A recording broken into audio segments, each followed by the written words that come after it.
आदरणीय सभापति जी, हर कारीगर का सशक्तिकरण, हर समुदाय का सशक्तिकरण और जो बाबा साहब का सपना था उसको पूरा करने का काम मुद्रा योजना के माध्यम से हमने किया है। आदरणीय सभापति जी, जिसको किसी ने नहीं पूछा उसको मोदी पूजता है।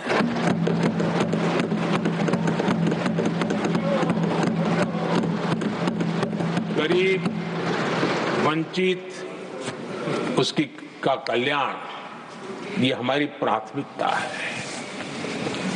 इस वर्ष के बजट में भी आप देखिए, लेदर इंडस्ट्री, फुटवेयर इंडस्ट्री, ऐसे अनेक छोटे दायरे के विषयों को हमने स्पर्श किया है और इसका सबसे बड़ा लाभ गरीब और वंचित समुदाय के लोगों को मिलने वाला है, जो इस बजट पे घोषणा की। अब उदाहरण के रूप में टॉयज की बात करें, समाज के इस प्रकार के वर्ग के लोग ही टॉयज बनाने के काम में हैं। हमने उस पर ध्यान केंद्रित किया। बहुत सारे गरीब परिवारों को अनेक प्रकार की उसमें मदद दी गई और उसका परिणाम आज आया है कि टॉयज हम एक्सपोर्ट करने की आदत में फंसे हुए थे, आज इंपोर्ट करने की आदत में फंसे हुए थे, आज हमारे टॉय 3 गुना एक्सपोर्ट हो रहे हैं और जिसका फायदा समाज के एक बहुत ही नीचे के तबके में जीने वाले, मुसीबतों से गुजारा करने वाले समुदाय को मिल रहा है। आदरणीय सभापति जी, हमारे देश में एक बहुत बड़ा समुदाय है, मछुआरा समुदाय। इन मछुआरे साथियों के लिए हमने एक अलग मिनिस्ट्री तो बनाई, लेकिन जो बेनिफिट किसान क्रेडिट में किसानों को मिलता था, हमने वो किसान क्रेडिट कार्ड के सारे बेनिफिट हमारे मछुआरे भाई बहनों को भी दिया, ये सुविधा दी। अलग मिनिस्ट्री बनाई, इस काम किया और करीब 40,000 करोड़ रुपया हमने इसके अंदर इंफ्यूज किया है। फिशरीज सेक्टर को बल दिया है और इसका प्रयास इन प्रयासों का परिणाम यह आया है कि हमारा मछली उत्पादन 2 गुना और एक्सपोर्ट भी 2 गुना हुआ है और जिसका सीधा बेनिफिट हमारे मछुआरे भाई बहनों को हुआ है। यानी समाज के सबसे उपेक्षित हमारे बंधु हैं, उनको हमने सबसे ज्यादा प्राथमिकता दे करके हमने काम करने का प्रयास किया है। आदरणीय सभापति जी, यहाँ जो जातिवाद का जहर फैलाने की जिनको अब नया शौक लग गया है, हमारे देश के आदिवासी समाज, उन आदिवासी समाज में भी कई स्तर की स्थितियां हैं।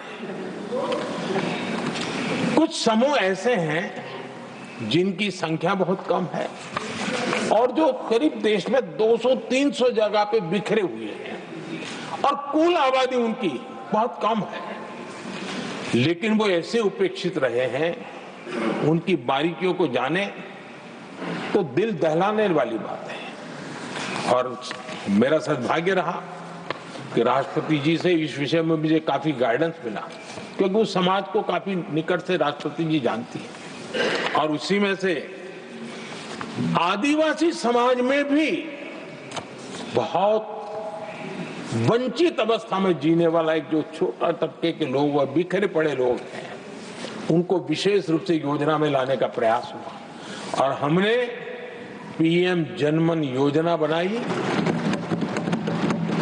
और 24,000 करोड़ रुपए ताकि उनको कुछ सुविधाएं मिले, उनके कल्याण के काम हो और वे भी सबसे पहले तो अन्य आदिवासी समाज की बराबरी तक तो पहुंचे और फिर पूरे समाज की बराबरी करने के लिए योग्य बने। उस दिशा में हमने काम किया है। आदरणीय सभापति जी, समाज के अलग अलग तबकों की चिंता तो की है। हमने देश के अलग अलग भूभाग में भी कुछ ऐसी स्थितियां हैं कि जिसमें बहुत पिछड़ापन है। जैसे हमारे सीमावर्ती गांव, उनको बैकवर्ड विलेज करके छोड़ दिया गया था, आखिरी गांव करके छोड़ दिया गया था। हमने सबसे पहले मनोवैज्ञानिक परिवर्तन लाया। हम ये जो दिल्ली पहले और बाद में सब धीरे धीरे धीरे जो जाए दूर जाता जाए आखिर चला जाए, हमने बदल दिया। हमने तय किया कि सीमा पर जो लोग हैं वो पहले और वो अंदर की तरफ आता जाए। जहां सूरज की किरण सबसे पहले आती है और जहां सूरज की आखिरी किरण भी जिनके पास होती है, ऐसे आखिरी गांव उनको हमने फर्स्ट विलेज के रूप में विशेष दर्जा देते हुए, विशेष योजना बनाते हुए हमने उनके विकास के कामों को, इतना ही नहीं, उसको प्राथमिकता इतनी दी कि मैंने पिछले टर्म में मंत्री परिषद के साथियों को ऐसे दूर दराज के गांवों में 24 घंटे रुकने के लिए भेजा था। और -15 डिग्री वाले कुछ विलेजेस थे, वहां भी हमारे मंत्री वहां जाकर के रुके थे, उनको समझने का, उनकी समस्याओं के समाधान के लिए प्रयास किया था। और हमने 15 अगस्त 26 जनवरी में जो मेहमान बुलाते हैं, उसमें भी ये जो सीमा पर बसे हुए हमारे पहले विलेज है, आज उनके प्रधानों को हम 26 जनवरी 15 अगस्त में बुलाते हैं। राष्ट्रपति जी के यहाँ एट होम में होते हैं, क्योंकि हमारी कोशिश है सबका साथ सबका विकास, और इसलिए खोजते रहते हैं कि हम किसको अभी भी पहुंचना बाकी है, चलो जल्दी करो।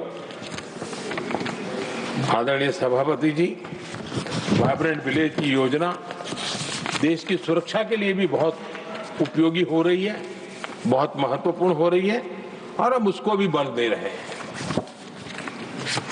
आदरणीय सभापति जी, राष्ट्रपति जी ने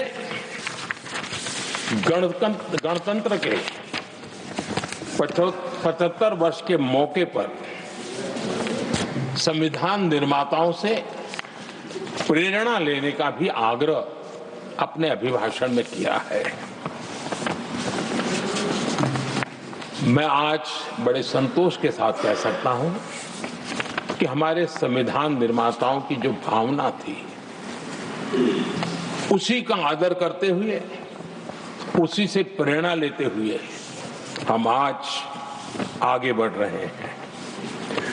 कुछ लोगों को लगता होगा ये यूसीसी क्या लाए हैं, लेकिन जो संविधान सभा की डिबेट पढ़ेंगे उनको पता चलेगा कि हम उस भावना का यहाँ लाने का प्रयास कर रहे हैं। कुछ लोगों की राजनीति आड़े आती होगी, लेकिन हम संविधान निर्माताओं की इस भावना को जीते हैं ना, तब जाकर के ये साहस करते हैं और कमिटमेंट के साथ पूरा करने का प्रयास करते हैं। आदरणीय सभापति जी, संविधान निर्माताओं का आदर करना चाहिए था। संविधान निर्माताओं के एक एक बात से प्रेरणा लेने की थी, लेकिन ये कांग्रेस है जिसने आजादी के तुरंत बाद ही संविधान निर्माताओं की भावनाओं की धज्जियां उड़ा दी थी। और ये दुख के साथ मुझे कहना पड़ रहा है। आप कल्पना कर सकते थे कि जब देश में चुनी हुई सरकार नहीं थी, एक स्टॉप गैप अरेंजमेंट था चुनाव तक का, वो स्टॉप गैप अरेंजमेंट में जो बैठे थे महाशय, उन्होंने संविधान में संशोधन कर दिया। आते ही चुनी हुई सरकार करती तो थोड़ा भी तो समझ आता था, लेकिन उतना भी इंतजाम नहीं किया। और किया क्या उन्होंने फ्रीडम ऑफ स्पीच को कुचला, फ्रीडम ऑफ स्पीच को कुचला। अखबारों पर, प्रेस पर लगाम लगाई और डेमोक्रेट का टैग लगाकर घूमते रहे दुनिया में। देश के डेमोक्रेसी का महत्वपूर्ण स्तंभ उसको कुचलने का काम हुआ और ये संविधान की भावना का पूरी तरह अनादर था। आदरणीय सभापति जी, देश की पहली सरकार थी, नेहरू जी प्रधानमंत्री थे और मुंबई में जब नेहरू जी प्रधानमंत्री थे तब मुंबई में मजदूरों की एक हड़ताल हुई। उसमें मशहूर गीतकार मजरूह सुल्तानपुरी जी ने एक गीत गाया था, कॉमनवेल्थ का दास है। ये कविता उन्होंने गाई थी। कविता गाने मात्र के गुणे में नेहरू जी ने देश के एक महान कवि को जेल में ठूस दिया।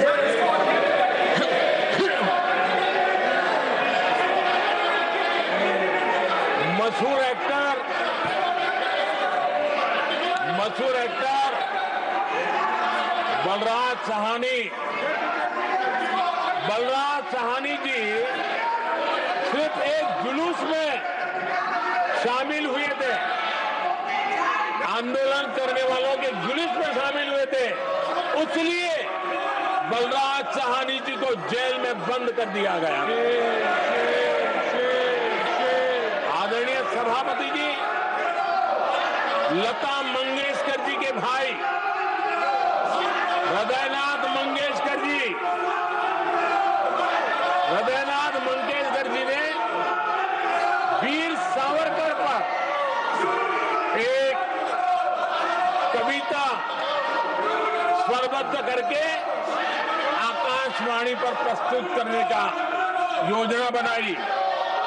इतने मात्र पर हृदयनाथ मंगेशकर जी को आकाशवाणी से हमेशा के लिए बाहर कर दिया गया। आदरणीय सभापति जी, इसके बाद देश ने इमरजेंसी का भी दौर देखा है। आदरणीय सभापति जी, इस देश ने इमरजेंसी का भी दौर देखा है। संविधान की किस प्रकार से कुचला गया, संविधान के स्पिरिट को किस प्रकार से रौंदा गया और वो भी सत्ता सुख के लिए किया गया, ये देश जानता है। और इमरजेंसी में प्रसिद्ध सिने कलाकार देवानंद जी से आग्रह किया गया कि वे इमरजेंसी का समर्थन करें पब्लिकली। देवानंद जी ने साफ इमरजेंसी पर समर्थन करने से इनकार कर दिया। उन्होंने हिम्मत दिखाई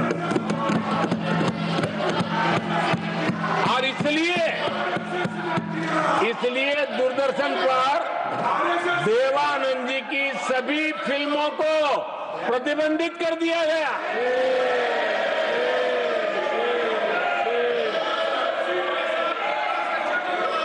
आदरणीय सभापति जी, ये संविधान की बातें करने वाले लोग, उन्होंने सालों से संविधान को अपने जेब में रखा है, उसी का एक परिणाम है। संविधान का सम्मान नहीं किया है। आदरणीय सभापति जी किशोर कुमार जी, उन्होंने कांग्रेस के लिए गाना गाने से मना किया। इस एक गुनाह के लिए आकाशवाणी पर किशोर कुमार के सभी गानों को प्रतिबंधित कर दिया गया।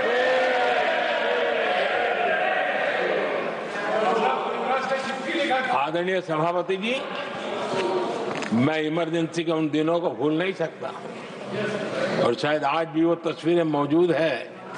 ये जो लोकतंत्र की बातें करते हैं, मानव गरिमा की बातें करते हैं, और बड़े बड़े भाषण देने के लिए शौकीन लोग हैं। आपातकाल में जॉर्ज फर्नांडिस समेत देश के महानुभावों को हथकड़ियां पहनाई गई थी, जंजीरों से बांधा गया था। संसद के सदस्य, देश के गणमान्य नेता, उनको हथकड़ियां और जंजीरों से बांधा गया था। इनके मुंह में संविधान शब्द शोभा नहीं देता है।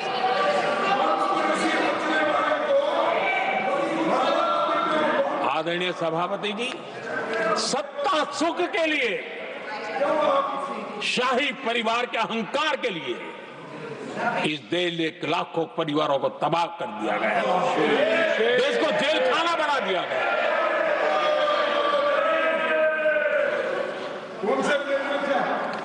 बहुत लंबा संघर्ष चला। ये अपने आप को बहुत बड़ा 30 बार खा मारने वालों को जनता जनार्दन की ताकत को स्वीकार करना पड़ा, घुटने टेकने पड़े और देश में जनता जनार्दन के सामर्थ्य से इमरजेंसी हटी। ये भारत के लोगों की रगों में जो लोकतंत्र है ना, उसी का परिणाम था।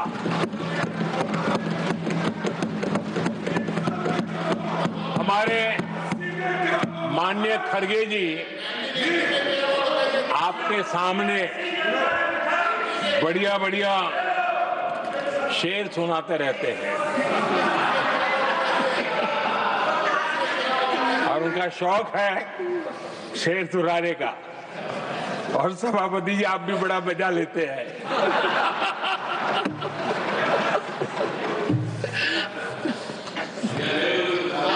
एक शेर मैंने भी कहीं पढ़ा था,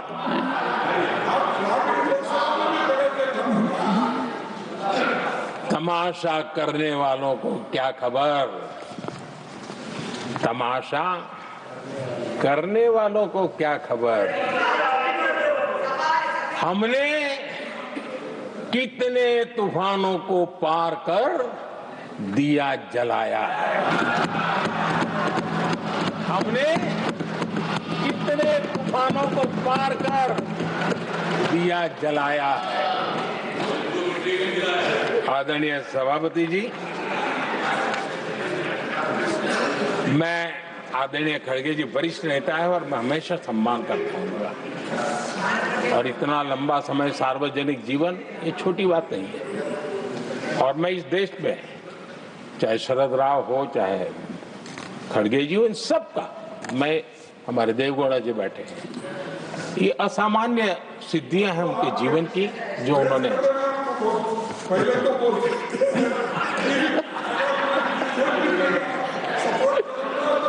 ऐसा है। खड़गे जी, आपको आपके घर में तो ये बातें सुनने को नहीं मिलेगी, नहीं बताऊंगा।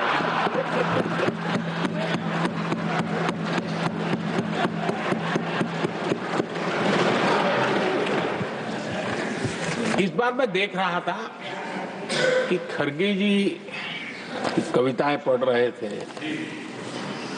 लेकिन जो बातें बता रहे थे, और आपने बड़ा सही पकड़ा था कि जरा बताओ तो सही भी ये कविता है कब की है? उनको पता था, सभापति जी उनको पता था ये कविता कब की है। भीतर कांग्रेस की दुर्दशा का इतना दर्द पड़ा था, लेकिन वहां हालत ये है कि बोल नहीं सकते, तो उन्होंने सोचा ये अच्छा मंच है, यही बोल दें। और इसलिए उन्होंने नीरज की कविता के माध्यम से उनके घर के हालात यहां प्रस्तुत किए। आदरणीय सभापति जी, जो आज के लिए सही है, खड़गे जी को मैं आज वही कवि नीरज जी की कुछ पंक्तियां सुनाना चाहता हूं।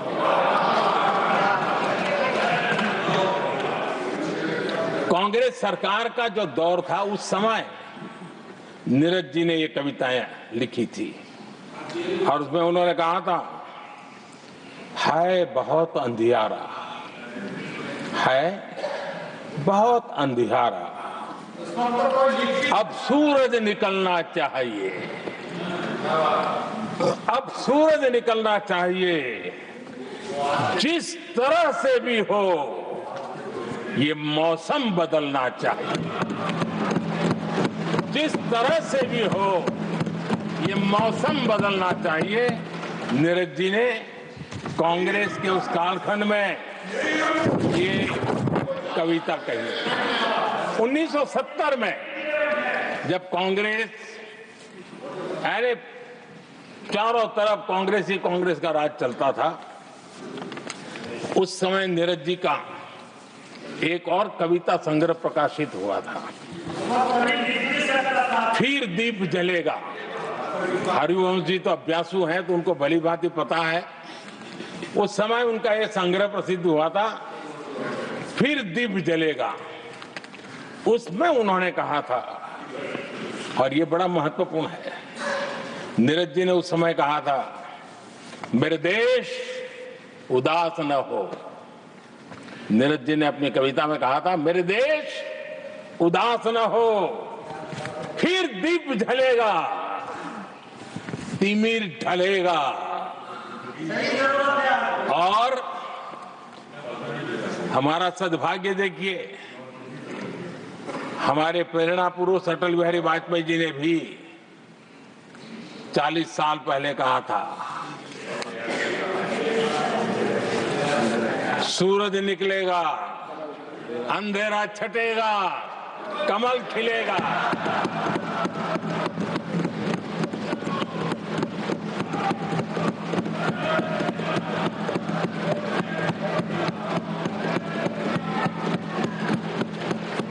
आदरणीय नीरज जी ने कहा था, जब तक कांग्रेस का सूरज चमकता रहा, देश ऐसा ही अंधेरे में रहता रहा। कई दशक तक ऐसे ही हाल बने रहे। आदरणीय सभापति जी,